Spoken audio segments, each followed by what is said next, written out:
right. We have some people here. All right. Can everybody hear me on everybody out there? All right. All right. Looks like we got some people on here. So thank you for coming aboard my official second live stream. If you got to join us last week, we actually had a couple of guests on. We had Gabriel from Wicked 3D, and we also had Jerry from 3D HP. And come on here and chit chatted with everybody for a little bit. Who knows if they're going to stop by today? Let me apologize ahead of time if I cough during this live stream. It's because I am still kind of like got this nagging cough from between COVID and bronchitis. So got plenty of cough drops here and everything like that. So again, if you will forgive me. So we're going to wait for just a few minutes because I'm a little bit early. We're going to wait for everybody to kind of come aboard here for the next few minutes. So just to kind of fill you guys in, I intend on doing a lot of these live streams, hopefully once a week or so, or once every other week. And we're going to focus in on a couple of different subjects. Today, we're going to talk about a little bit about painting your model for the first time. So this is mainly geared towards like newbies out there and people who are new to printing and painting. And I'm going to talk about my thoughts on it and everything. If you have some comments or something, leave them in the chat. Please, it is a PG chat room. Please do not do anything out of the ordinary as far as commenting, because if you do, then the moderators will actually kick you out. So we don't want that to happen. So we got 15 people on here so far. I'm going to give it a couple of minutes. I just really wanted to get on and introduce you guys to the channel. If you have not followed my channel, I do all things printing, 3D printing and painting. I do some tutorials. I do some reviews. I do some massive paint ups, as you guys have seen before. And now, of course, we're going to be doing some live stream. MMQ crew, what's up, my friend? How are you doing tonight? Also, got to apologize ahead of time. We have some nasty weather going on right now. So if something happens where I lose power, we'll definitely make up the live stream later on. So all you guys out there in TV land, how's everybody doing this evening? We got about 3 minutes to the top of the hour, and then we'll go ahead and kind of get started. I will answer some questions towards the end of the live stream and throughout the live stream.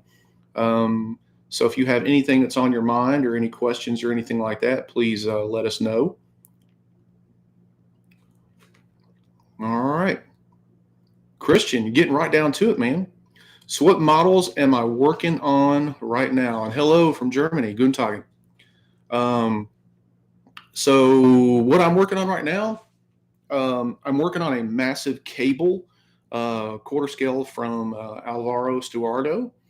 And I showed it to the guys earlier, a couple of people on my Discord.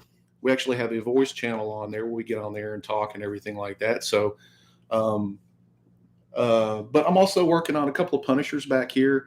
These will not be videos or anything. These are just from my private collection. I'm a huge Punisher nut, as you can tell. I'm also working on a Wonder Woman quarter scale from Berserk 3D. She's all put together. I just got to get ready for some primer and paint. I'm, as my wife would say, what am I not working on? So there's tons of stuff in here that I'm working on. Hey, Zach, how are you doing, buddy? Scott, how are you doing? Mike, how are you doing? Mike, it says it's 3 degrees there. Well, I think it's like 17 or something like that with the wind chill here. Scott finished Wonder Woman for his wife for Christmas, 1/6 scale. Awesome. Did you post that on the Discord or on the Facebook channel there, Scott? I get so many people that posting stuff on there. I'm just not sure. Hello, Star Marvel 76. He paints custom action figures and really incorporated these paint tutorials. Getting a little tongue-tied already. That's not going to be a good night. Awesome. Thank you, Christian. I appreciate it.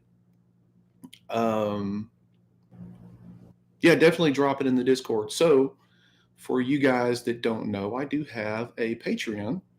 And I got a little bit of an announcement later on in the live stream for my Patreon members. You guys are going to think it's pretty cool, hopefully. And by all means, pretty neat announcement. Brad says, "Thank you for all your help. Nervous about doing my first one, so I'm glad you were doing this stream." Excellent. This is made for you, Brad. I appreciate that. So 6:59. We're probably going to go ahead and get started. I think we got about 22 people on here so far. Not very many, but hey, it's only my second live stream. We got to start somewhere, right? So, painting for the first time. Man, I remember painting for the first time a large scale figure that I did years and years ago, and I was scared to death that I was just going to screw it up. But eventually, I got over that fear and just went in head first and said, "You know what? I'm going to do it. If I screw it up, I can just always redo it." So that's one thing to keep in mind. Peter, hello. Appreciate that.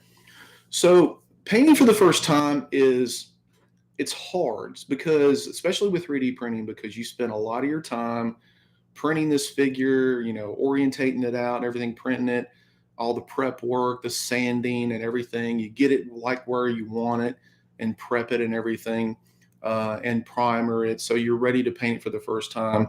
Most of people I hear that I talk to, they're really scared to actually feel like they're going to screw it up. So one thing I'm going to say is this: if you can't get over that, because I've been doing this for a long time and I still screw up. We all do that. So that's number one. Just get over the fear and get over the nervousness and just go for it. My suggestion is maybe start on a smaller scale model, meaning something that's not so detailed, something that's not just, that you're just going to go crazy and worrying about getting everything right. And go with something a little bit smaller, maybe a bust or something like that for your first model. If you're one of those that's an overachiever and just want to go for it, then I can't stop you. But take the same approach to it. The other thing is just maintaining patience with it because you're not going to get this done in one day. Your first model, typically, I will tell you, and I may be stretching it a little bit, is going to take you about a good month to do. That's right, about 3, maybe 4 weeks of doing this, because what's going to happen is you're going to get in there, you're going to want to get it done, you're going to get impatient, you're going to put it away somewhere, and you're not going to touch it for a long time. So keep that in mind as we move along here. So we got Ryan, Venom and Carnage. Still working on it, man. Trying to get everything squeezed into schedule so I can get that done. But that is definitely first on my list. I still have some prep work to do that. So working that first model. And again, excuse me if I'm coughing or whatever. Just bear with me. So the other thing is, besides patience and taking your time, is understanding your colors. So don't go into it without a plan. The first thing is do your research, especially like if you're doing a superhero character or something. Get a good understanding of what colors you want to use. And I would even get those out in front of you. Get everything ready in front of you where it's accessible, where you don't have to keep hunting stuff and everything. Because when you're in a zone and you're doing this and you're kicking ass on it and you're doing a really good job, the last thing that you want to do is have to get up and go to the hobby shop because you're out of paint or you don't have the right color. So that is another key factor in that. Always have your stuff right in front of you, ready to go. So everything in arm's reach. So one thing I would do first and foremost before you start anything is create your workspace. So like my workspace here is a total mess right now, but everything is here. I know where it's at. It's in within our arm's reach. And I know that if I'm in a zone, and my wife will tell you, when I'm in a zone, I don't do anything but just paint. I keep going because I'm killing it. And then there's other times where I just don't feel up to it and I won't do it. So that's another thing. If you don't feel like painting, don't paint. Just Don't worry with it. Put it off some other day, because again, you work on it. You're not going to like the choices that you make. You're going to get frustrated. You're going to put it away somewhere and you're not going to touch it for a while or even ever again. And you're going to feel like a complete failure. So, yeah, Christian is right. Balance. You need balance in this whole thing. So, getting your workspace together, getting all your supplies and everything for that first time, making sure your model is where you want it as far as prep work and everything. That way you're not having to stop and, God, man, I missed this little part here. I got to sand it down or I got to cut this off or whatever. Make sure you have everything the way you want it. Now, when it comes to painting, what I suggest to all new people is between your references that you got, the color choices that you're making, and if you want to sub any colors and make it a little different, then that's you because that's your model. Then having everything together, where it's at and everything, the first major thing I recommend is blocking out your colors. What does blocking out mean? Blocking out means is like this model here, for example, it's a Punisher model and it's mainly black. So the first thing that I did was I did all my black on here. I blocked everything out, all of my solid colors. And then I went for the skin tones and I blocked those out. I got everything the way I wanted. And I'll do the same thing with the base. And then once you get all of your colors blocked out, they're solid.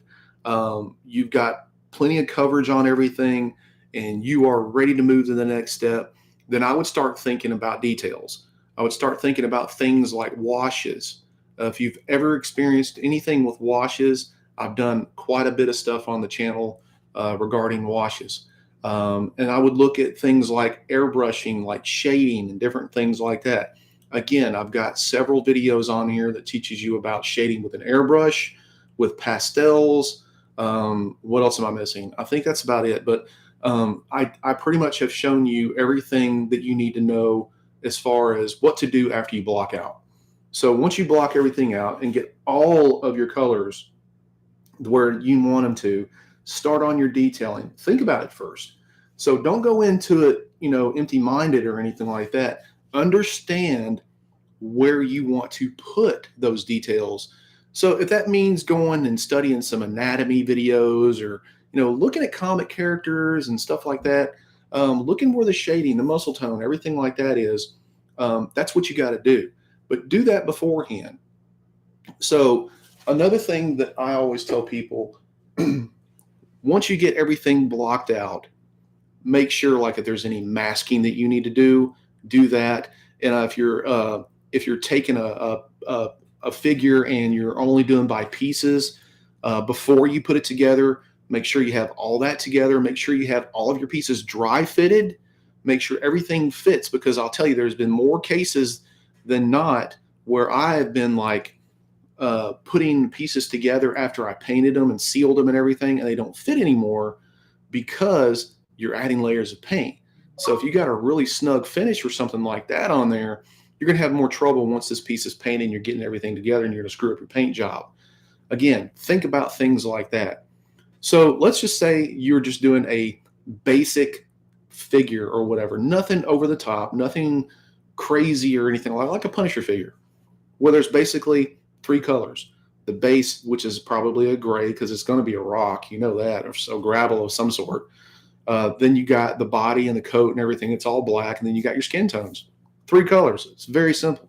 So the way you lay those out is super important on how you attack all of your shading, all of your other detail work and everything. Because here's what I do. So let's say one thing that I have in mind here is I'm looking at this piece and I'm looking at the shrapnel on his feet. I'm looking at the tear in the clothing. I'm looking at the wraps and stuff like that on the wrists. The bullet holes inside the armor and everything like that. And I'm thinking to myself, yeah, we want a dirty up, weathered up, beat up Punisher looking thing, because this is what the character is first and foremost by understanding the character. And this is what the sculpt calls for. So what I like to do is once I get that done, I'll either use pastels or I'll use airbrushing to go in and I'll do a little bit of the shading inside the suit and everything. And then I'll start to weather it a little bit, but I won't get into the intricate weathering yet.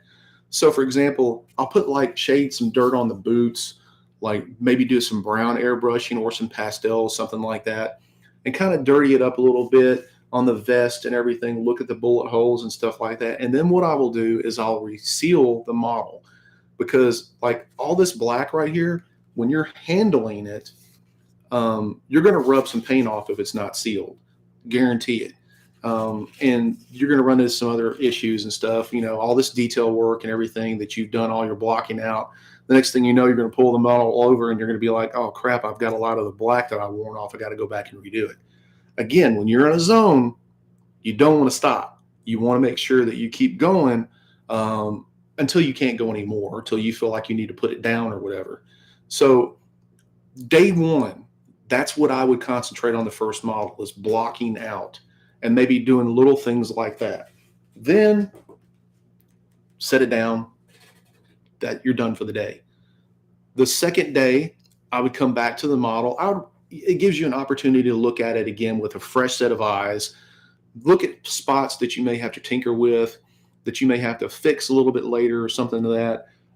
And then start on your detail work, start on your shading, start on your washes, something like that. But give yourself plenty of time to do that specific thing. So if you're saying, okay, I'm gonna do washes today, I really need to do this. Give yourself plenty of time to mix your paint, get it thinned out right, or if you're using a pre-wash or something, and do it and make sure it's dry. Don't rush it. I've even been guilty of applying a wash and I'm with a hair dryer, trying to dry this thing because I want to keep going. I want to move on to the next thing. And then I apply a paint and I find out that there's probably some of the wash under the recesses and I'm adding paint to it and I just screw it up. So don't do that. Take your time. Again, it goes back to what Christian said about balance. So primer, Brad says, how do you know which primer to use? That is up to you. I'm not a primer expert. I use one of two. I use a black primer from Vallejo, or I use a Krylon gray primer, a Color Max primer. I use all their Color Max line. I use the flat, clear. I use the satin. I use a high gloss, and I use their primer because I just love it. That stuff goes on so well, and I like using it. So I use a rattle can primer most of the time. So that's what you want to go into when, from the first day.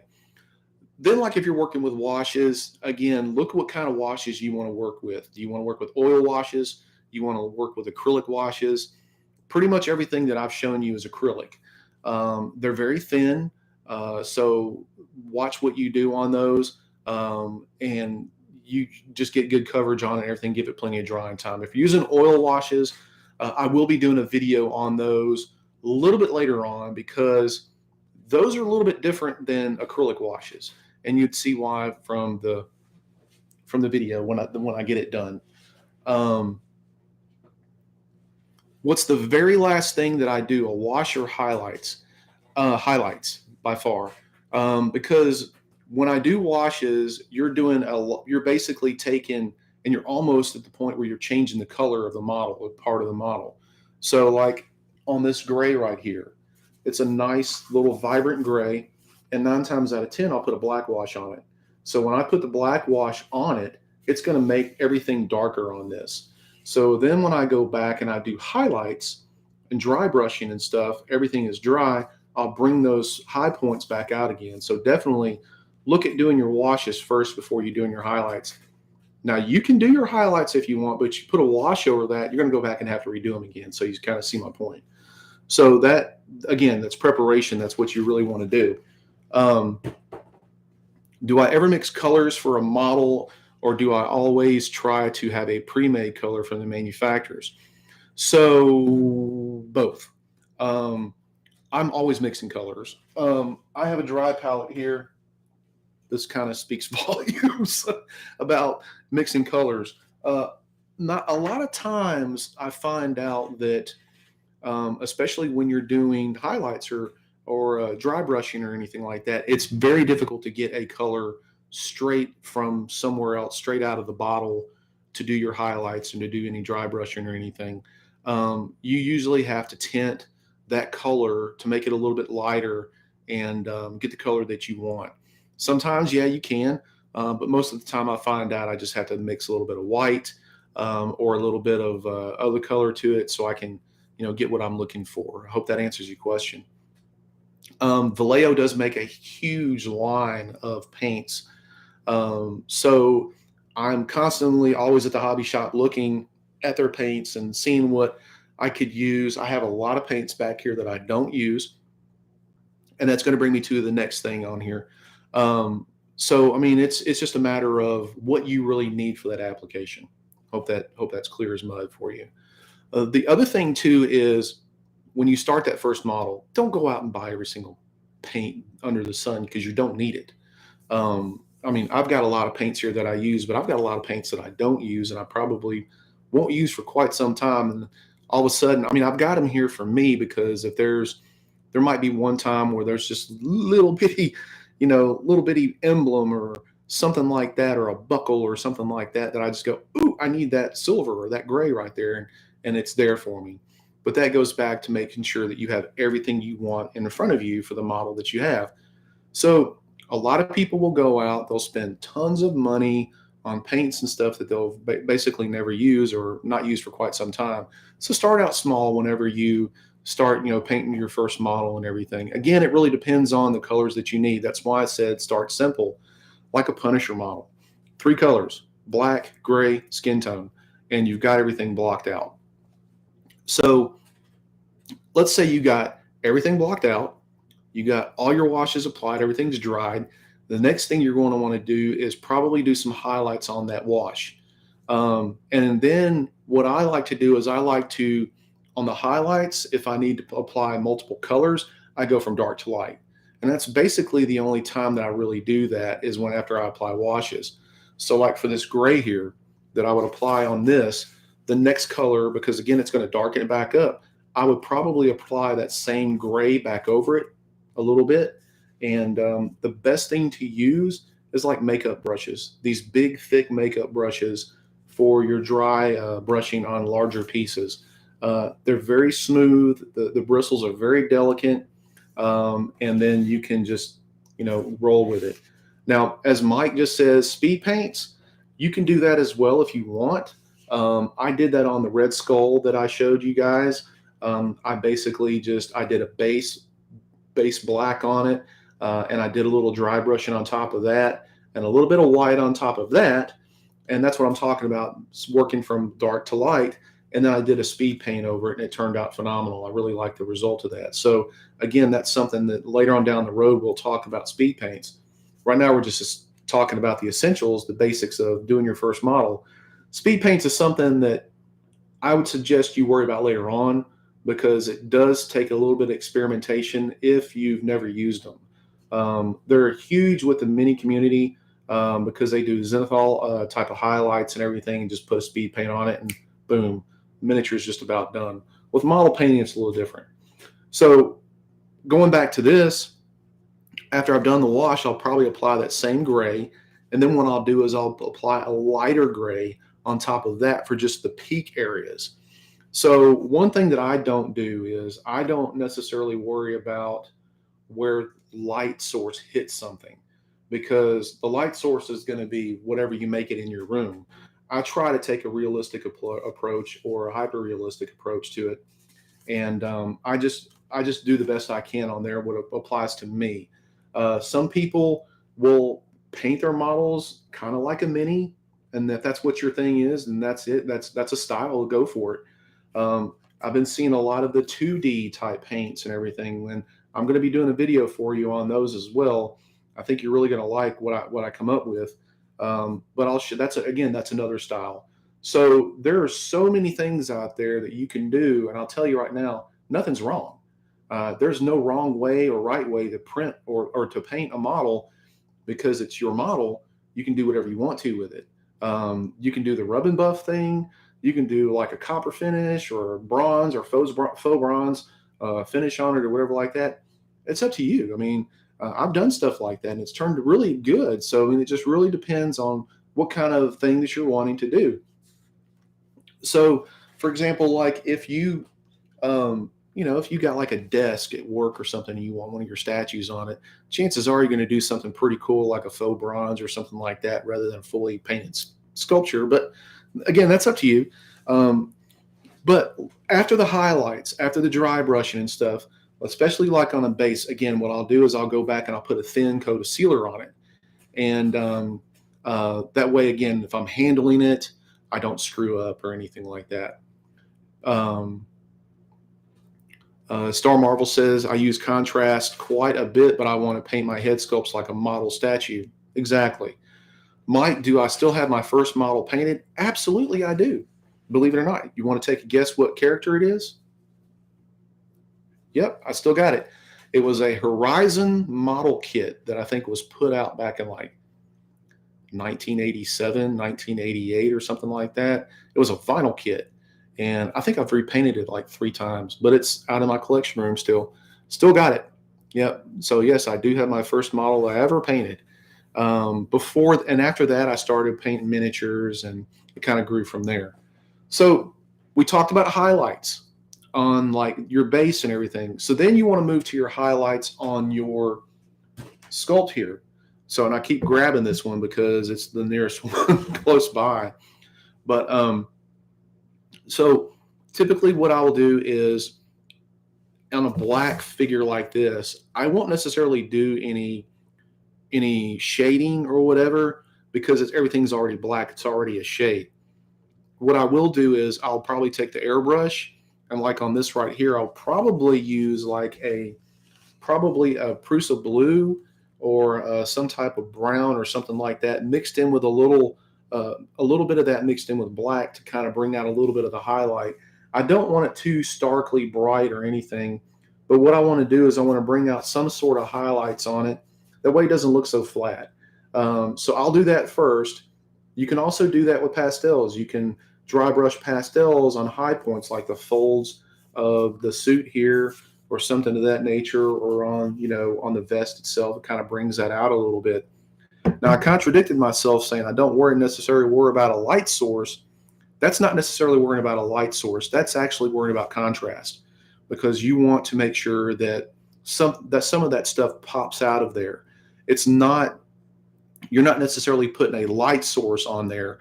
What you're doing is you're bringing out some of those high points to make it a little bit more vibrant compared to the flat black background. So that's one thing also to keep in mind.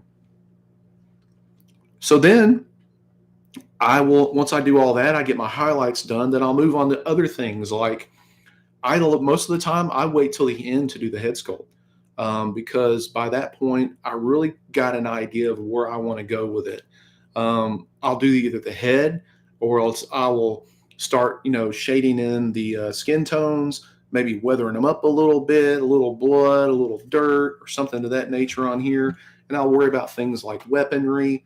And then I'll worry about things like pouches and stuff. But again, the first thing I do is I'm going to block the colors out that I want to put into there.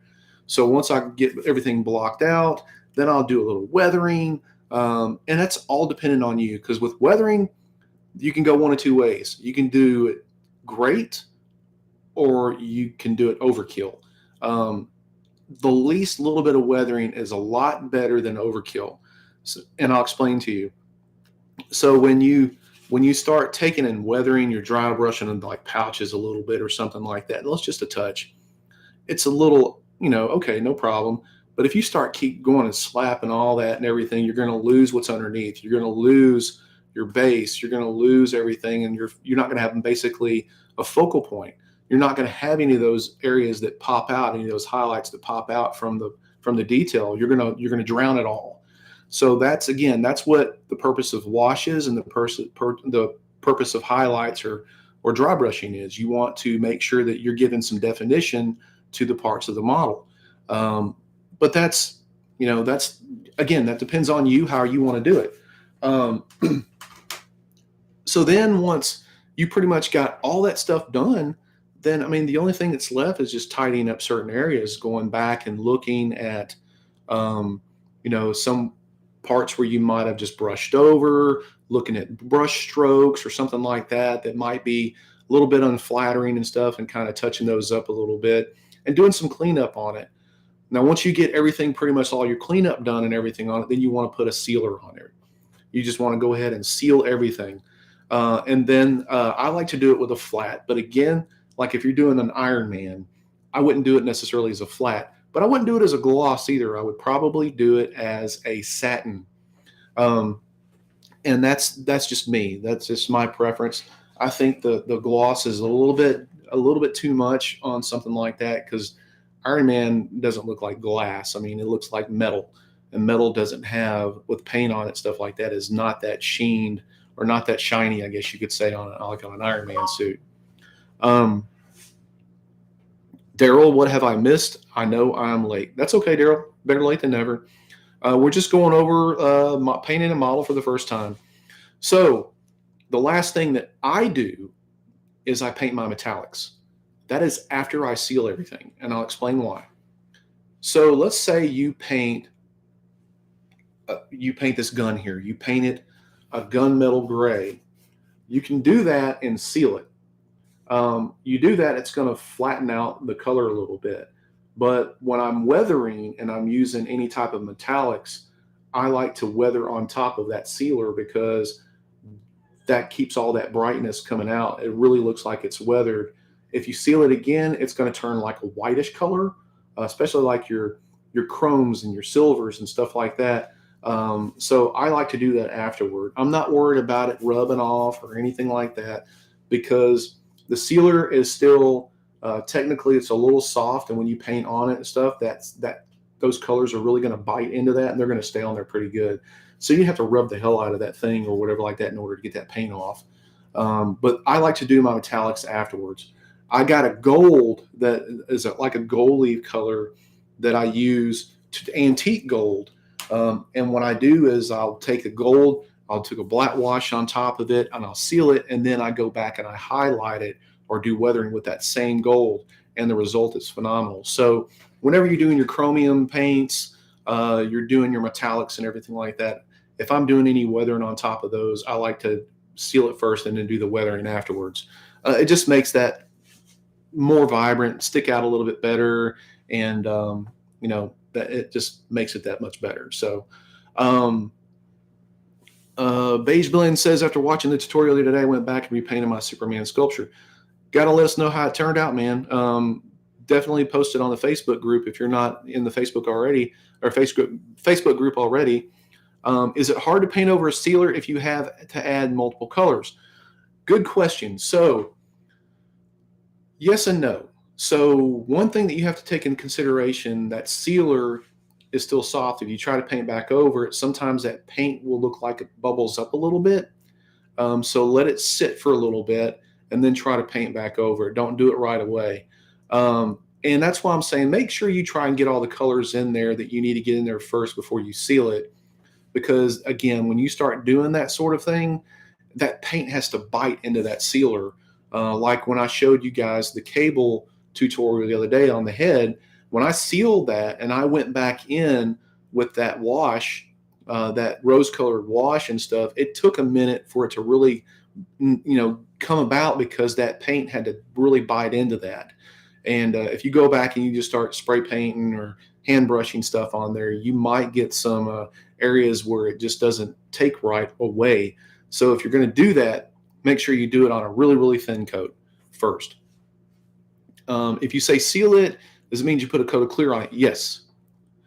So, and there's many things that you can work with. Again, taking your time, planning your model and stuff, and then just don't try to do everything in one day. I mean, that's huge right there. That's one thing that I can tell you that a lot of people have frustrations with. I do it myself. I mean, if I'm rolling or whatever like that, I look down at my watch or my phone, and I realize, oh crap, it's like 1 o'clock in the morning, and I just want to keep going. But at that point, I know I'm getting tired, and I'll just put it away for another day. So that's what I do. When I'm making videos for you guys, a lot of these models that I am doing, like if I'm doing like a full build paint up, you guys are seeing like 15 to 20 minutes of this. I'm usually taking like a week or two on it, sometimes a little bit longer. Magneto took a month. Took a month to do, and that's because I was sick. But even if I took away from the sickness time, it still took about a month because there was just so much to do on it. So whenever I do these video, and that's without doing the video, and then the video on top of that takes a few days to do, and the editing and everything else. So again, I take my time on it. Um, there's some that I rush on. I mean, I'm not lying because I just want to be done with it. But at the same, that's a wrong approach to take to it, especially me telling you guys. I shouldn't be telling you that, but I'm being honest. Sometimes I rush it and it doesn't turn out the way I want to, and at a later time I'll go back and I'll fix it. But that's something also to keep in mind. If you fix something, or if you finish something and you don't like it, give it a few days. Sit it up on the shelf, walk by it a few times, kind of think about what you really want to get in there and change, and then do it. But don't go back the next day or whatever, because then again, you're in the mindset that, oh, I'm on a mission, I'm going to fix this or whatever like that. And it's 9 times out of 10, it doesn't bode well very, in the end. Give it some thought of what you really want to do to it. If it's that frustrating to you, and then, sit down and tinker with it and, work it out. Should you light coat or full coat a clear during the painting process? So that's another good question, Daryl. I like to do a light coat. I don't saturate the model. Even when I'm doing the final coat, I don't saturate it to where I'm just gooping it down with paint. What happens is you will have a white chalky finish on it if you do that, because if it dries too quick or something to that nature, like you guys know how it is whenever you print something and then you wash it and then you turn right back around in 5 to 10 minutes, wherever like that, and you cure it and you get that chalky substance all over your model. Well, the same thing kind of applies to it when you start adding a ton of sealer to it. You don't need to apply a bunch of sealer. It's not going to make it any better. It's not going to seal it more. I mean, it's either sealed or not sealed. I mean, you just want to get a good wet coat on it, a light wet coat, and be done with it. But in between and stuff, I do the same thing. I take the same approach as I do whenever I'm doing the final coat on it. I just don't want to make sure. I want to make sure that it's not saturated, but it's covered. Does that make sense? So that's it. So I think we've covered, getting your workspace all situated, getting your model situated, getting your colors ready, coming up with a game plan up here. If you have to put it down on paper, put it down on paper for your first model, and starting out small. So again, that's important. Now I know some of the guys in my Patreon, they're on the Discord and they're going, "Oh my God, oh man, I've printed this big model and now I've got to paint this damn thing." And a lot of them are going, like, kind of freaking out a little bit. A certain person has a Doctor Strange model with 16 arms for his first model. And so now he's still trying to find out where to put the arms at and everything. And he's still yet to paint it. So I can only imagine the frustration and the agony of trying to do that sort of thing. So that's why I'm saying start out simple. Well, again, if you're an overachiever, then go for it, but just take your time. You got to have some patience. Rome was not built in a day. I am not a master painter. I think there's few and far between of those out there. We're always learning something. I'm always watching tutorials like you guys are, and I'm trying to incorporate things into my models. And if I try them on my models and they worked, and guess what? I'm making a video for you guys. So I'm always doing that. You're not going to get better in a week. You're not going to be a master painter in a week, a month, a year, 10 years, whatever.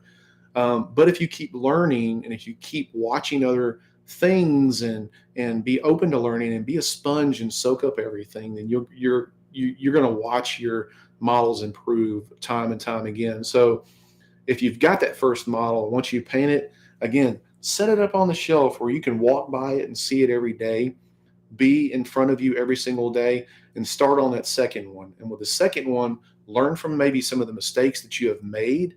But again, those things that you want to change on that model you just painted, that's why I'm saying doing them later, because you got another model to paint, and do them on those. Like, oh man, I wish I could have put that highlight in the face or whatever like that. Do it on your next model first. That way you can compare. And once you compare and everything like that, then you're going to realize that, oh yeah, I'm getting a lot better. And that's how you get better. I mean, that's the only way you really get better. Who do I watch and what tutorials? Oh man, I watch a little bit of everything, dude. I watch a lot of mini painting because I like the wet blending. I'm big on wet blending right now. I like that. So Jose Da Vinci, I think is his name, is a killer just miniature model and painter. The guy's phenomenal. So that I watch his stuff. He's really good. Um, and I can't name anything right offhand. I'm like, I just do a search in the search engine or whatever like that, and then I pull up a video and watch it. So it can be all kinds of stuff. There are certain painters I stay away from. Not saying anything bad about them. I mean, they got their own style, but it's not something that I want to do. So I stay away from those things. But something that intrigues me, I'll tune in, I'll watch it, and try to learn from it, incorporate it into my models. So absolutely. Um, let's see. Daryl says, I just printed a model of Celine from Underworld. It's almost as tall as my 3-year-old. And I was terrified to paint it, but it's going good so far. That's awesome. So again, block out your colors. Celine, I've done 2 core scale models, and I've got one more that I'm going to print out eventually. It's basically 3 block out colors, skin tone black, and whatever your base is. So again, that's what I'm saying. Go by that type of system if it works for you. If you like to get in and you like to work on one area until you get it done, go for it. But just keep in mind that when you start doing washes, like if I was doing a wash up here and I've already spent hours doing this base, tinkering with it and everything like that, and it's picture perfect, a wash may run off under there. So I have to redo it. That's why I suggest in blocking out your colors first, because everything is good to go in those certain areas. And then you can work on the other things that are going to, possibly mess up other areas or run into other areas like washes or highlights or something of that nature. That's why it's very important that whenever you get done with the model, give it a once over, and look at your details and stuff, and lines may be out of place, but doing your cleanup. And here's something else I'm going to tell you that you may think I'm crazy with it, but try this. Once you get done with your model, you're 100% done, turn it upside down and look at it. Turn it upside down. And I'm going to tell you why, because I learned this from a guy years and years ago. Because when you start turning it upside down, see, you can't really see it, but see that light spot that I missed? On certain recesses, you're going to miss those. It's going to happen, especially if you're airbrushing. So that's when you go in and you fix it on your cleanup. So I didn't even notice that until I just flipped this thing over. So I got a gray spot where the primer's coming through right here on the skin tone in the recesses. So that's one big thing. Do your recesses or your killer are going to be your Achilles heel on a model. I mean, there it is right there. There's a gray right there. You can see it in the video that I missed out on the skin tone. And by turning it upside down, you're going to see all kinds of issues, things like cleanup that you need to fix. So keep that in mind. But I learned that a long time ago, and I do it with every single model that I got now.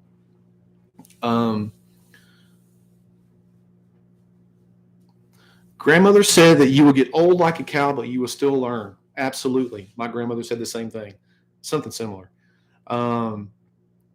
Vitor Alves says, hello, in my opinion, we tend to complicate things. Sometimes less is more. Make things simple. A clean painting the colors, well saturated and well applied always looks good. Exactly. You hit the nail on the head, my friend. So that's what I'm saying. Start simple. Don't overcomplicate things. Get your colors blocked, and then start hitting those details. And I guarantee your model is going to kick ass. I promise you that you will get better and it's going to look amazing. So don't be frustrated by your first model, because, man, I was horrible. I had runs all in my model. I was just, my face looked like something out of a horror movie. The eyes were kind of like this, or one looking this way, one looking that way. But I learned not to do that anymore. And I learned how to get better on my next model. So, and, like things like this is a big help for you when it comes to eyes, when you get these optics and everything like that. If you have trouble seeing it, again, don't overcomplicate things. Make it simple. Put some of these on, get you some of these. These are like $20 on Amazon. But these help you do eyes. But it's going back to making sure you have the right equipment, make sure you have the right supplies to do the model that you want to do, and make sure it's accessible right there in front of you and not having to look for it later on. Let me see here. So I will go ahead and I will, if you have any questions on what I went through, it's not everything, but hopefully that helps. If you're new to painting, hopefully helps you a little bit, kind of get the butterflies out and just tackle it and some of the things that will help you along the way. So now what I'll do is I'll go through and I'll answer any questions that you may have. We've only been here for about 45 minutes, so I got a little time. If you got some time, and we'll answer some questions, and anything else that I can answer for you or show you, we'll go ahead and we'll tackle that right now. So let's see here. We got Alex says, "Hey man, print and paint the Psylocke of Leandro Abe. She's amazing.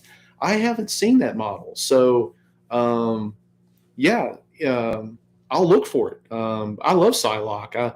I haven't done a Psylocke yet. Well, I've done the one from that blah blah blah. Oh gosh, I did the one from the movie, but I'm always looking for like different models of comic characters, comic style, if you will. But this one was, I can't remember the guy's name, but it was more realistic. It was the Olivia Munn one. Do I have any suggestions on making black leather not look like it's just black, if that makes sense? Absolutely. So black leather, if you look at it and it's worn, a lot of people add a lot of brown to it, a lot of leather brown. Again, anytime you're working black, you're having to work from dark to light.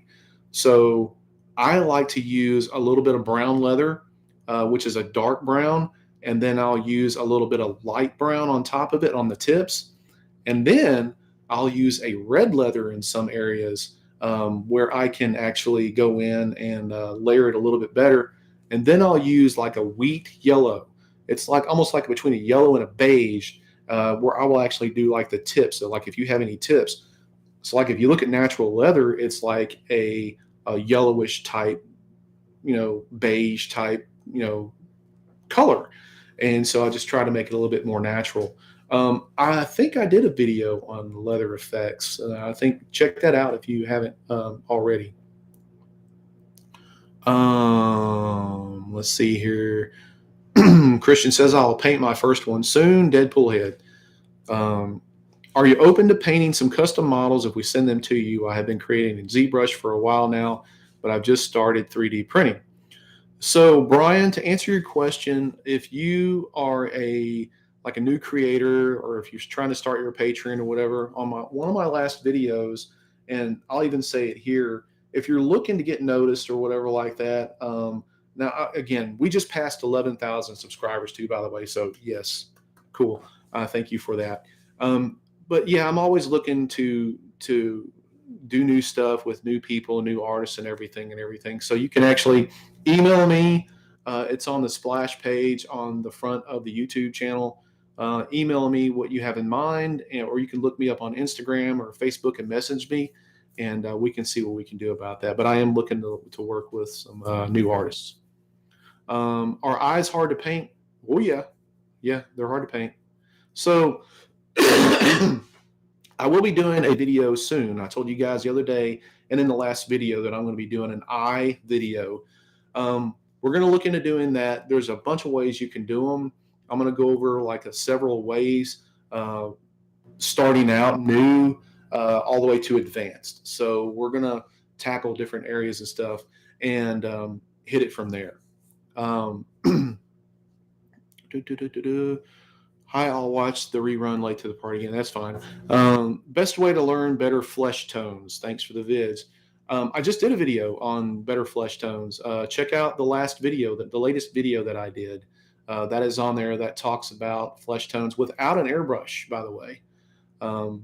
So, would you recommend painting the pieces first before you assemble? Seems like we need to gap fill a lot. So that's what do you prefer? So yes, I prefer to print pieces first. But if you have areas where you have gaps because the modeler didn't key out something correctly where it would fit, and you have to like fill the gaps or anything like that, then I do that first. I'll fill the gaps, and then I'll paint it as a whole piece. And that's like this Punisher here. This is a whole piece because there was a lot of gap filling to do.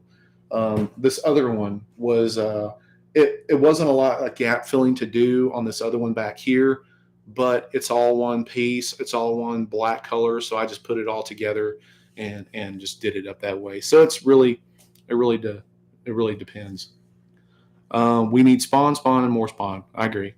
Any tips on getting magnets placed properly for different heads on a model? Um, Good question. So placing magnets is all about, and I'll do a magnet video really soon. I don't like putting magnets on the heads because, for one, they're in my collection and I want them to stay. If I'm doing switch out heads, a lot of time I'll use like poster putty. But yes, so if you're doing magnets and you want switch out arms and everything like that, um, there's a certain way that you have to do it. There's a certain way that you have to slice the model and hollow everything out in order for the magnet to either stick or just place right. So we'll cover that in a future video. Um, on the way to 30K, I wish. We're hoping, man. Hopefully, you get there pretty soon. Um, Thank you so much, Alex. I appreciate it. Um, Sorry, guys, need to leave. We got 3 a.m. Okay, Christian, have a good day, and thank you for joining in. Joe Oline, did you notice a lot of gap filling in the Kratos? When I did it, there was a massive gaps. Actually, no. So far, the Kratos model that I printed, and I printed it in quarter scale, the same one that you did, has been fine. I don't know if I have it around here so I can get it and reach it, but no, it's actually done pretty well. I haven't had any issues with it so far. Um, Nope, it's not around here.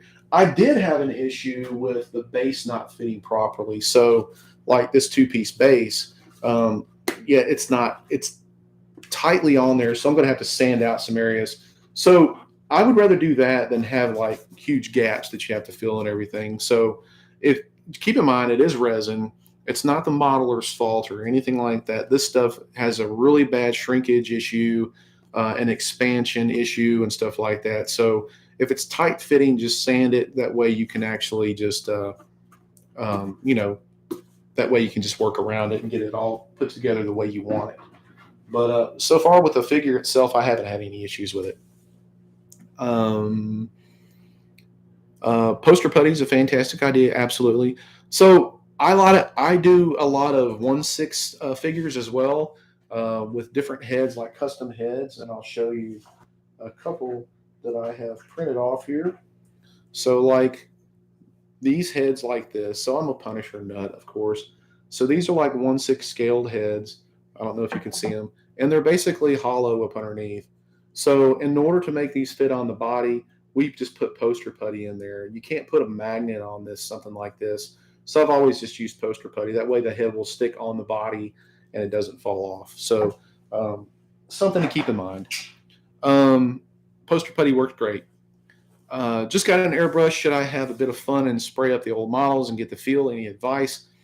Yeah, man, just hit it head first and roll with it. I mean, that's what you do, and never throw away a failed print.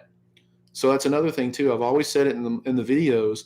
If you have a failed print that kind of looks hokey or whatever, keep it. I mean, if it's paintable, I mean, it gives you something to practice on. So. Um, Johnny says, "Can you see any of my texts on here?" Yes, we can. You're coming through okay. Who has the Kratos STL? To be honest with you, I don't remember the artist. I got this file like a year ago or so, and I know it's like on. I think it's on CG Trader, so you can check it out. But make sure you support the artist and get it from them if you can. I'll see if I'll try and look it up and see about it. Have I done a Predator model on the process of painting a Sanix at 140%, a lot of detail on 26 pieces? I am working on the Prey model, the Prey Predator with Naru, I think is her name. It's all printed up. I'm sitting there looking at it in the floor right now. But yeah, I've done it in quarter scale, which is 150%. That's one of the next ones I'm going to be working on. So that's going to be fun to paint. I have done Predators in the past. So there was a guy, oh man, what was his name? That's all he did was Predators. Um, what was his name? His name was something like Naru or something like that. Narin, that's his name. Narin, Narin. So he does a lot of predators, and he does it by hand sculpt, which is amazing. And I've done like 7 or 8 of his predators for different people in the past and everything, and it's always been a challenge. The good thing about predator is it's kind of hard to screw it up because all of them are different. They all have different color palettes and everything like that, and different. You're going to be using the airbrush a lot because there's a lot of details in there on like the different spots and stuff like that. It's hard to do it with the pastels, but it can be done. But it's kind of hard to do it. If you want a new Salak, I have a Japanese geisha version. I would gladly share it with you. Okay, yes, send it over and let me take a look at it. I just finished printing a rogue from Wicked Art. Can't wait to paint it. Yeah, so that rogue is pretty cool. I will eventually print it out and everything. I won't do the. They have a base that goes with the Gambit, but I won't do those together. I want everything separate for all my X-Men. Igor Lopez on CG Trader. That's it. That's who the name is. So thank you, Joe. I appreciate it. Which 3D printer is better to print these kind of figure model kits? It depends on who you ask. So, I mean, everybody has their own ones that they have great luck with. I like the Lynette deck and the base AK, and I'm not saying that because they're kind of a sponsor of mine or anything like that. It's just because I've had great success with them. I've had great success with Anycubic's older stuff like the Photon Mono X, but like the M3 Max and their new stuff they're putting out, it's been a complete nightmare for me. So it depends, on who you ask. I've heard a lot of people say that the Saturns are really good. I've never used a Saturn, but I like Elgu products. I love their Mars printers. A lot of the Uniformation GK1 stuff, the GK2 that they've got out now. A lot of people say that those are really awesome. My GK1, I can never get it to work. Can never get anything on the build plate. So that's taking some time to work with. So it really depends on who you ask. But I would say definitely get you a mid-size SLA printer like the Saturn, the Mono X, or something like that. If you can fork out the money, then go for the Jupiter, go for the Lynette deck. The only bad thing about the deck is shipping's a killer. It's a nightmare on that thing. But got some news for you a little bit later on. When it comes from Lynette. So we'll talk about that one later on. What's a good amount of primer to put on a model before painting? Good question, Ryan. So I treat it like I do with my clear coat. I just put enough on there to cover the model. I don't saturate it down. I just want enough to the paint is going to bite on it and adhere to it. But I don't do any of the primering or anything like that where it's just gooping it down or anything. Now, if I'm using a high build primer, I apply that in thin coats because if you got a lot of layer lines or something, first off, sand those down. But if you don't want to sand them, you're tired of sanding, you still have layer lines, especially in FDM printing and different PLA and stuff, then what I would do is I would apply thin coats on that because if you apply it all at one time, it takes forever for that primer to dry. It's going to be soft and it's going to take you forever to be able to put paint on it. And typically you're going to get runs out of it and you're going to have to sand the stuff anyway. So just be careful what you do. Apply light coats, what I would say. Saturn is great. There you go. I can't tell you how many times I've changed the FEP on my M3 Max, but it's my largest printer for now, so deal with it. I think, my personal opinion, I think the frosted FEP that they put on there was a big mistake. I got just a normal FEP now. I tell you right now, and I'll be not afraid to say it, Anycubic's customer service sucks. So if anybody from Anycubic ever watches this video, take care of your customers. Take care of your customer service because your customer service is horrible. Actually, the guys from Lynette actually helped me get this printing working. And they actually sent me some FEP, some clear FEP to put on this thing. And that's when I finally got a few prints out of it. So absolutely. All right. So any other questions from anybody? If anybody's got anything else. So I hope Excuse me. I hope I helped you guys out a little bit, especially you new people. If you're just coming into the video, you might want to go back, or if you're coming into the live stream, you might want to go back and watch a little bit of it. Excuse me while I take a cough drop. And I apologize from coughing. Still getting over from being sick, guys. So this cough is a bitch, I tell you, man. You guys ever had COVID? Whew, man, you don't want to get it. So be safe.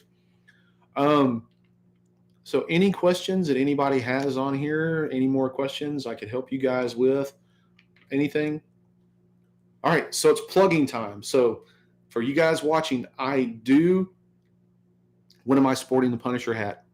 Man, this is my lucky hat, man. I'm not getting rid of it yet. I will one day, I promise. So in case you guys don't know it, I do have a Patreon. The Patreon on there, basically right now, you get nothing but a private Discord because I don't have a lot to offer, just being honest with you.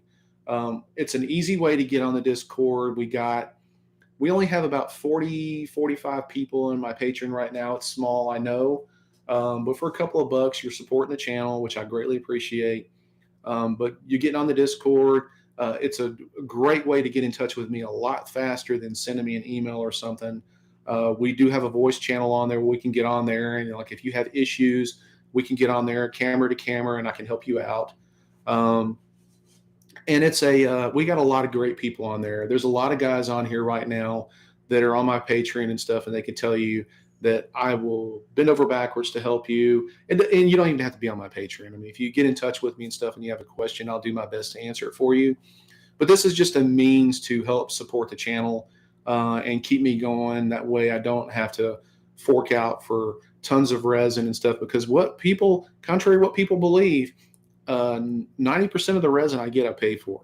A lot of my printers and stuff I do reviews on. These guys send me printers. I do reviews on them and stuff, and they basically say I can keep the printer, which is yay, which is great. But all my supplies from my microphone to my laptop I just got to my magnifying glasses, my paint, everything, I pay for all that out of my own hip pocket, and that just helps me, keep a little bit of the cost down. So doesn't mean that I'm going to stop doing it or anything like that, but your help is greatly appreciated. And so, Zach, thank you so much. I appreciate it as well. So what announcement, some of you guys are falling off. I'm not done yet. So especially if you're in my Discord, if you're in my Patreon, you're going to want to hear this. You guys ready? So now all of my Patreon members understand, hear this and everything. I've been talking about for the longest time. I've really been looking at a couple of artists to do us up a model every month, an original STL file that I can get you guys for supporting the channel. It's my give back. My videos are my give back, and this is my give back. I'm happy to announce that I have actually contracted an artist to do the first of two models for my Patreon. Okay. Here's the thing. If you're a current Patreon member, you will get the model for free. Doesn't matter what tier you're in. Doesn't matter. If you sign up for Patreon later on, you have to be at least a $5 member. Now this is something that I'm doing straight out of a labor of love for you guys. I don't want you guys thinking that this is going to happen every month, because chances are it probably won't. But we are actually doing two models. It's actually a set, and the modeler has agreed to do it. He's a very good modeler. He's a great modeler. I will make more announcements on the community page a little bit later on, and probably in another live stream. I want to get the modeler on here, but he's done works. He's got some stuff on CG Trader. He's done a Lobo. He's done a Luke Cage. He's done Iron Fist. He's done quite a few models. He's done a Deadpool, and he's done really, really some awesome work. So I'm pleased to announce that he is really going to be awesome working with us for our first two models. What are the first two models? Hold on. Brian, you are the man. Thank you so much. I appreciate it. Man, that's awesome. Thank you, Brian, for $20 Super thanks there. I appreciate it. We need a Michael Bolton on throne. No, we don't. No, we don't. All right. So the model is I do not know, and again, this is something that I really, really wanted to have done for probably 30 years, and so finally it's going to be done. I don't know if you guys are familiar with this some comic artist named Jim Lee. Yeah, I don't know who this some weird guy or whatever like that. He did a set of lithographs about 30 odd years ago called Bad Night for the Ninjas. And it's Wolverine and Punisher. You know it's going to be Punisher on my first one. So check out the lithographs. I'll post a picture of them later on. And then, no, it's not Stan Lee's son. I'll post a picture later on in the community page or on the Discord or whatever, so you guys to see. And it's a set of lithographs where Wolverine's fighting ninjas, Punisher's fighting ninjas. So he is actually going to do a model for both. So curious to see what he's got up his sleeve for it. But the guy's a really great artist, and that's going to be our first two models on the Patreon. Now, part two of that is we're going to start a voting process on the Discord, only, and in the Patreon. If we're going to vote on what model you would like to see next after that. I have a few ideas, but we're going to start taking suggestions in a poll. I'm going to open up a certain part of the Discord for that, exclusively for polls. And I'm going to get him to model whatever you guys want. I know that Wicked is doing a ton of stuff right now, amazing models, and most of you guys are Patreon members of theirs. But this is something that I want specifically unique for you patrons for supporting the channel, and I appreciate that. Appreciate it. I know Scott, Jacob, Mike, a lot of you guys are Patreon members, so this one's going to be for you guys that you have been supporting me since for several months and everything, and I appreciate it, and this is the least that I can do. Daryl says anything Batman. Yeah, I agree. Batman that's one of the characters you can never get too much of. So Steve as well. So Steve is on there as well, and we're definitely going to be showing some updates on these models. When you guys better do it. If you print this thing out, show it on the Discord first. Ken, hey, welcome. Ken is also a Patreon member. And again, I appreciate all the support. Any other questions for you guys? So we're coming up a little over an hour. I've got some time to answer questions. I just don't want to sit here on dead air and everything like that for you guys. Thank you so much. I appreciate it. Pato 0011. My wife would say otherwise, and the print room versus family time is always a challenge. It is. Fortunately for me, I have an awesome, awesome wife. And I'm not saying that because she's probably watching the live stream right now, because it's true. She supports me in whatever I do. We're just a couple of, we're a couple of nerds that we enjoy this sort of thing. And the only thing that I have to do next, guys, I have to print her a Wednesday STL file that I found on Gambody. And so I'm definitely going to print that for her. She deserves it, putting up with my mess. So on the Patreon, a couple of models that we're going to have done. It's going to take, oh, there she is. She would like you to catch up on your massive backlog, though. Thank you, dear, and I intend to. One part that you're not seeing over here is just probably 50, 60 models I printed out that I have to paint. So absolutely. But yeah, a couple of good models. I'm excited about that. I'm excited to be working with this artist. Again, if you're a new and up and coming artist and you would like to be featured in one of the videos, I'm not like some of the other guys where I charge you $400 and $500 or more, whatever like that, to do a video for you. Just get in touch with me if it's something we can work on and work together with. We'll do it and hopefully get your name out there and support your Patreon. The three things that I require is, first and foremost, you treat your patrons with respect, you provide great customer service, and you provide on-time downloads. Those right there are essential to a successful Patreon. So, if you screw your customers over, I won't work with you. Any timeline on the release for the models? So, everything is in the infancy stage right now. We've finalized the designs. We're going to be I'm actually getting them a couple more references for the Jim Lee, because I want to keep it simple with a lot of detail, but I still want to maintain the Jim Lee look, if that makes sense. So getting them some references on those, and we'll be starting on those like ASAP. I don't know how long it would take him to do it. I don't like to rush an artist. I think it's just, I don't want to give a set timeline yet. So as we get progress pics and everything like that, I'll post them in the Discord, so you guys will be first to see that. Outlaw says, "What's your go-to printer for the larger scale statues?" We talked about that a little earlier. Larger scales, I would definitely have to say the Lenant deck. The only downfall is it is a pricey machine, and shipping is just killer on it right now because of how shipping costs are. But look into the Jupiter. Jupiter has had some really, really good results. I've heard a lot of good things about it. Stay away from the Anycubic N3 Max. It's junk. Steve says, "Hi, Kim." Should I be able to make one, not like Dr. S?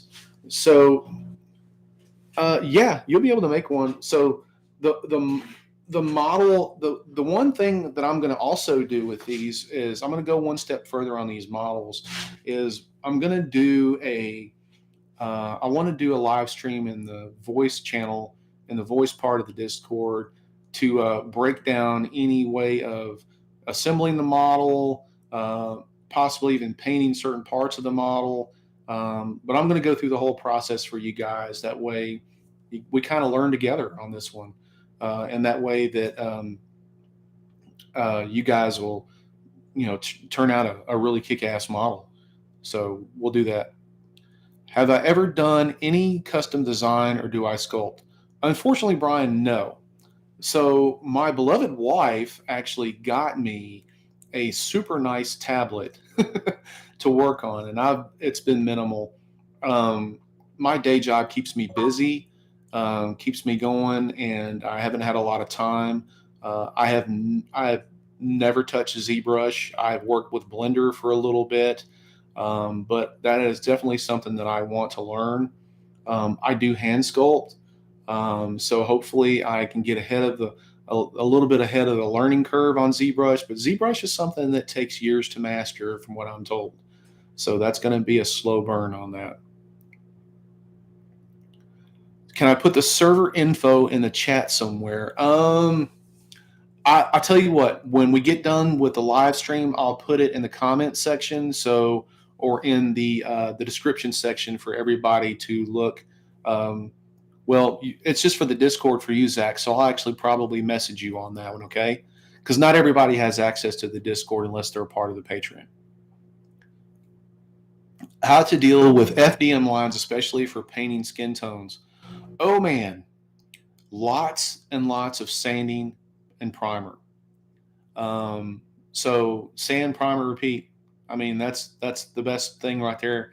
Using a lot of high build primer. If you can get into resin printing, I recommend, if you want to do bases with FDM, do it with FDM. But you're not going to get the detail in an FDM printer as you would out of a resin printer for like skin tone or skin textures and different things like that. I'm taking my wife to dinner tonight because she lets me spend time and money on this. You better buy her a nice lobster and steak dinner, my friend, because all women deserve it. I would buy my wife a steak, but she's pescatarian. Just saw the Jim Lee piece. Freaking awesome. Yep, Jacob, it is awesome. I actually have the lithographs that are signed by Jim Lee. I have a set that are promo lithographs. I've had them for 35 odd years. since they were done. I think 90, 91. Um, they're actually in my hallway on the other side of this wall, hanging right here. Are they not, dear? On my wife can tell you that I hang them proudly. That's my favorite piece that Jim Lee ever did. My favorite lithograph. um, Brian says that hurts. I bought an M. Are you having good luck out of your M3 Max? If you are, that is awesome. I just had horrible luck out of mine. I had terrible customer service. I mean, it took another competitor to show me how to get everything right on mine. I mean, so um, yeah, I mean, I don't like any Cubic. I'm not a fan of theirs, even though I'm showing their models right now or their printers right now in the background. But those printers right there are killer. They do awesome. Um, Steve said he did his base in FDM. Absolutely. I have been using ZBrush for about 8 years. Takes a while to master, which I'm still trying to do. So, absolutely, Brian, you can attest to that, man. I've seen some awesome work with some people who've picked it up quickly, and I've seen some people that have been doing it for several years, and it's taken just a long time to master. So, if you work with it day in and day out, I'm sure that it becomes second nature to you. Like these artists that work for Wicked, those guys are just wizards when it comes to this stuff. And I would love to get that good. So hopefully one day. Any of the next Wicked releases you're excited to tackle? All of them. That's so I will say not all of them. So Rogue, I'm looking to do. I'm not going to do the curly hair or anything like that. I don't like that pose. Um, the Thanos one, I am super excited about that one because I am working on my Avengers diorama in quarter scale for my collection room whenever I get everything finished and built in there. So I'm looking forward to the Thanos one. I'm looking forward to a few more that I can't mention to you guys because I'm sworn to secrecy, but I can tell you that they got some really neat stuff coming up, man. You guys it's gonna blow your socks off. So absolutely. Um, Mine works fine. Autofill suck though. I've heard that.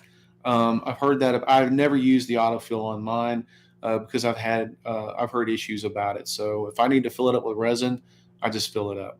I will say this, and I'll give credit where credit is due. There was a model that I got from Vengeance Studios. It was a Punisher diorama where there's like a carousel horse, and I printed it in 1/6 scale, and I just printed. It just finished the whole carousel horse in one piece, and it looks like it did a really nice job on it. So I will say, maybe this printer's kind of doing a turnaround on and print out some nice pieces here. So we'll see. I reserve the right to answer that right now. um, just bought a Saturn. Mr. Cogsworth says, I just bought a Saturn, bought a Cobra Max back in November. Awesome. So you are all set, sir. Need a tutorial for texturing.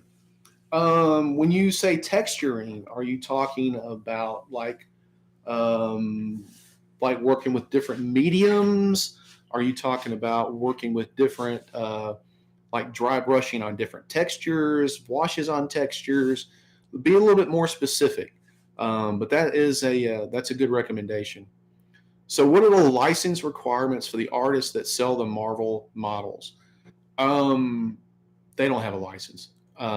I don't really want to get into that, to be honest with you. It's a very gray area. A lot of people feel that you should have a license in order to do this type of stuff. Some people say it's fan art, blah, blah, blah. I can tell you right now that Marvel and Disney do not hand out licenses very cheap. Most of them run in seven figures. And you can do that. It's very, very hard to do that. So, that's something else. That's another conversation that we would probably have to have maybe in something in the Discord. But that's a huge deal. Um, Beige Blend says it's something that you have to stick with. My degree is in 3D animation from the Art Institute. We use Maya and ZBrush, not easy. I agree. That's one thing that I hope to get into relatively soon.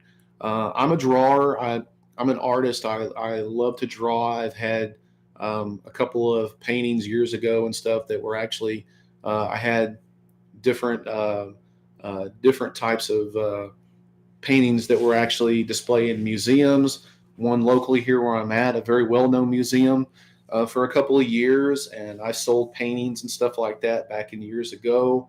Um, I, I got a full scholarship to art school back 30 odd years ago that I did not take, and I kick myself every day for it. So yeah, art is in my blood, and I love it. So I hope to get into that pretty soon. Um, Pete Wee JP, thank you. Love your videos. Thanks for doing this. Question now I have is around sealing. Do you seal after first coat, then after dry brush and seal layer by layer, or do you do a layer, dry brush, and then seal? So good question.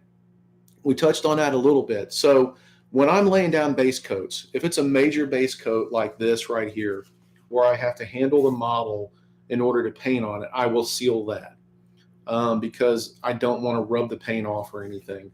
Other than that, I wait till the end to do a final seal. But if it's a part of the model that I know I'm going to have to handle, and then I will seal it. I'll give it a light coat on it. One question that somebody asked me the other day was, do I wear gloves when I'm painting? No. And gloves can scratch off paint. The one thing that I will tell you, be careful, make sure you wash your hands. Like right now, my hands are dry as all get out as sandpaper. Because if you have oils on your hands, they can rub off on your models. It can bubble up the paint and everything. Make sure you wash your hands before you start doing any kind of painting. As I'm scratching my nose and my face here, but I'm not painting right now. So yeah, some people wear gloves, some people don't. I find that, these gloves can tend to scratch off paint. That's just my opinion. But we'll do what works for you. Khaled says, your work is amazing. Are you going to prepare a showroom and give us a tour? Yes, absolutely. So right now the plan is for my collection room. It is about 500 square feet. It's a mess right now.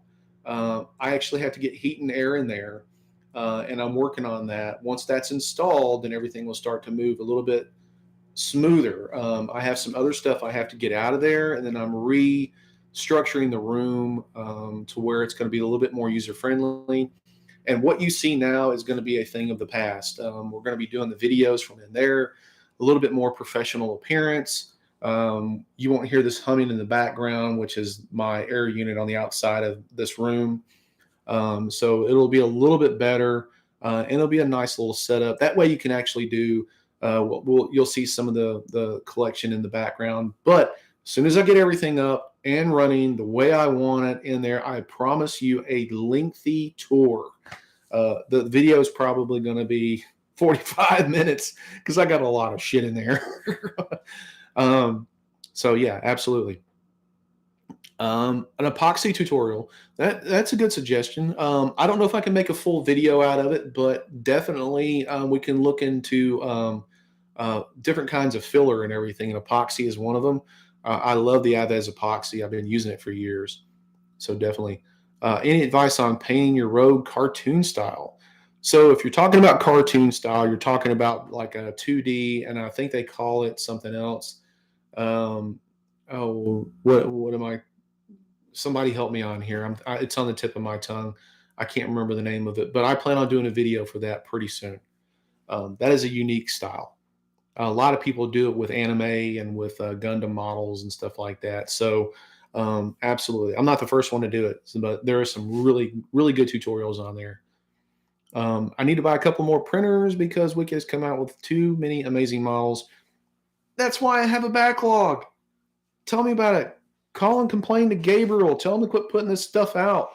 Let me catch up on my stuff. Jesus. Anyway, cell shading. That's it.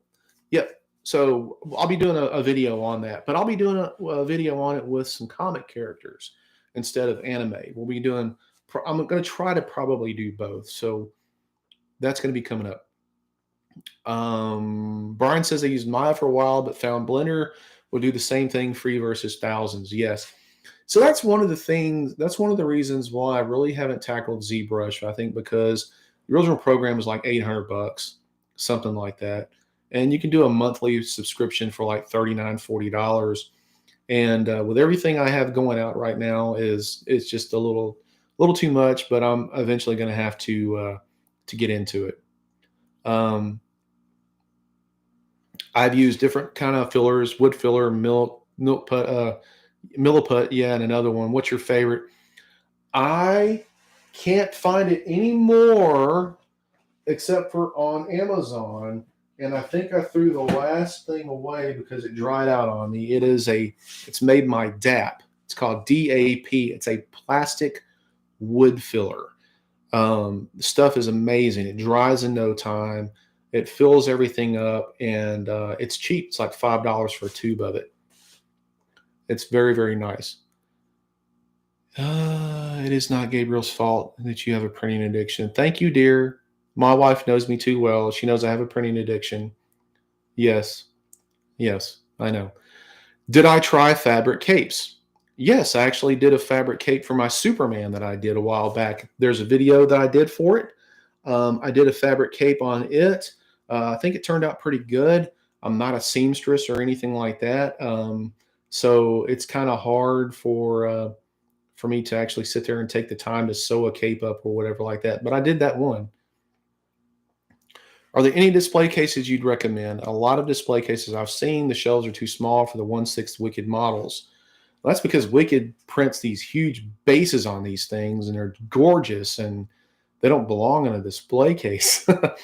So I have a lot of the IKEA detolfs that I use for my 1/6 figures. I don't have too many 1/6 statues in there. I have a lot of mine in open air, which is right now it's killing me because they're dusty and I haven't had a chance to dust them.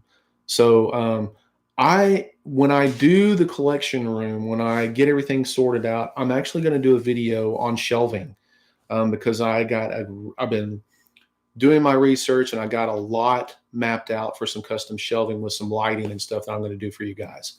So that all that is on its way. Ace Hardware has it. They do? Oh, hell, I got to go to Ace Hardware, honey. You hear that? Honey, we got to go Ace Hardware and get some DAP wood filler. We got to buy them out.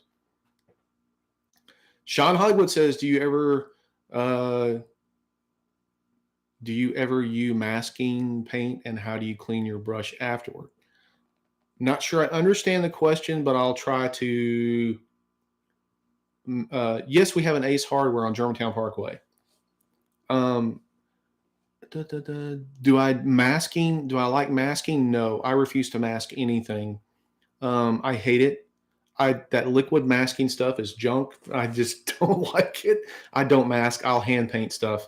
I've been able to I've been able to use hand painting. I've done it for so long with getting the same results as airbrushing and stuff. Just from brush control, watching your brush strokes, and don't put the paint on too thick and everything. So I'd rather do that and take my chances than mask anything off. I don't like to mask. If it's big pieces or something like that, then yeah, if I have to, I have to, but I prefer not to. All right, Zach, good night. Appreciate it. Go be a good husband now. Thanks again for everything. Yes, sir. Thank you for your support. I appreciate it.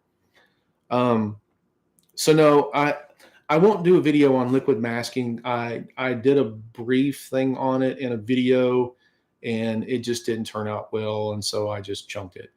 You'll see that in the video too. So I don't like it. But anyway. All right, guys. Any more questions before we wrap it up here? We're going on about an hour and a half, and I think it's about time to everybody's kind of, I think, have asked the questions, and then we'll go ahead and get off here. Silly Putty. I've used Silly Putty, and it works pretty good. The only thing that I have trouble with is just picking it out of the recesses. I mean, if you put too much in there, it can get stuck in the recesses and picking it out. If you've already painted an area, picking it out, you can mess up your paint. So I try not to use Silly Putty too much. All right. Okay, guys. So again, if you would like to become a member of the Patreon, there will be a link in one of the videos, probably not in the description below. I don't know. Just check it because I don't know what I put down there.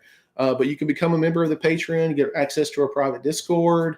You can get access to me and a bunch of great printers and painters over there. We talk about everything from family life to printing and painting to just whatever. So we're a pretty close community. We'd love to have you over there, and I appreciate the support that my patrons give me, and all the support from you guys watching the videos and watching the live streams and everything else. I do hope to make this a weekly thing, so we'll be touching in on different subjects. If you have a suggestion for a subject, put that in the comment section. You can do that even after the video is over with, and I will look into that. So again, if you're an up-and-coming artist, you want to send me some of your work, you can do that through Instagram, Facebook. I'm on TikTok as well. Message me over there, or look at the email on the front of the YouTube page, and you can contact me through there. Yes, Steve, you didn't get muted. Yes, I am proud of you, sir. The mods did not mute anybody tonight, which is great. Okay, good. So that's all, guys. I will get off of here now, and I appreciate it so much from the bottom of my heart for all the support that you've given me. We're at over 11,000 subscribers to the channel. Hopefully we can get to another 11 here soon and everything, and I appreciate it. So until then, everybody, be safe. Get out and create something. Print, prep, paint, repeat. And until the next live stream, everybody, we'll see you. Good night, everyone. Thank you so much. I appreciate it. Much love.